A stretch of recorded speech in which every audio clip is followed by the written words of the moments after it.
Niggas be in the crackers courtrooms, don't be understanding what the fuck they do. I understand everything the motherfuckers be saying. They be coming in that bitch like, Your Honor, my lawyer. As you see, my client comes from a broken home, being solely raised by a grandmother who works 2 jobs, even on the weekend. If we systematically allow the courts to adjudicate this young man, we won't be a part of the solution. In fact, we'll play a major role in the forever going problems that increasingly plagues urban America. And then the state say, Objection, Your Honor! To let this menace back into our society would be a grave mistake. Let the records reflect that Mr. Thompson scores out to life without any possible chance of parole. Therefore, it's imperative that the courts focus on the defendant's criminal history instead of his ethnic background. And then the judge say, Mr. Thompson, you got anything to say? Yep, growing up without a father in my motherfucking household. I had to be a man a long time ago. Introduced to the game at a young age, while my peers all hung out at the arcade. The reason why I never talked about my problems, because you had your own and still haven't solved them. You labeled me as a kid who couldn't cope with life, but you could never understand unless you're poor and black. First day of school was like the last day. While you was playing volleyball, I was searching for that class pay. My granny's holding down a job or two. We had to make ends meet, so I got mine off the avenue.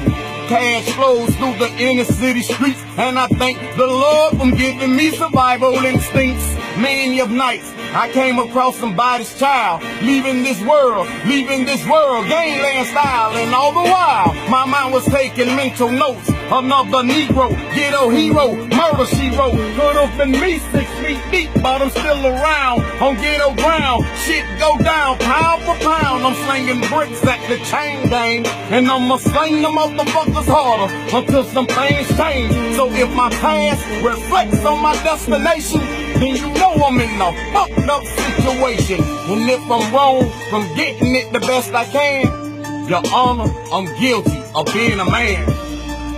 And then the judge go to saying some shit like this here. Before I release the jury of your peers for deliberation, Mr. Thompson, I would like you to further elaborate on your upbringing. What caused such a young man of your caliber to commit such heinous crimes since the age of 9? Well, 7 kids and 7 different fucking daddies. I used to wish my mammy would have never had me. As I recall, the AFDC we received wasn't enough, and all of us had to eat. I showed no love for whoever tried to knock the hustle, and feel the same if you never really had the struggle. You motherfuckers always place the blame on my kind. When we retaliate, y'all quick to say we've lost our minds and give us time, when time is all we got. Maybe I need 3 hot in they goddamn car, cause if I die in the streets or in the pen, leaving my kin with no cheese will be my only sin. I pray to God that you crackers finally understand I'm only guilty of being a motherfucking man.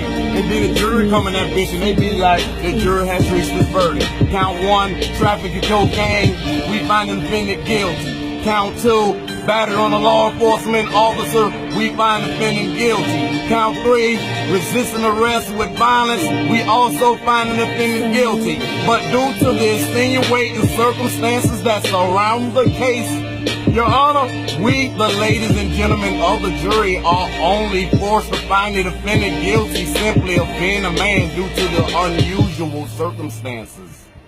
Recess, mistrial.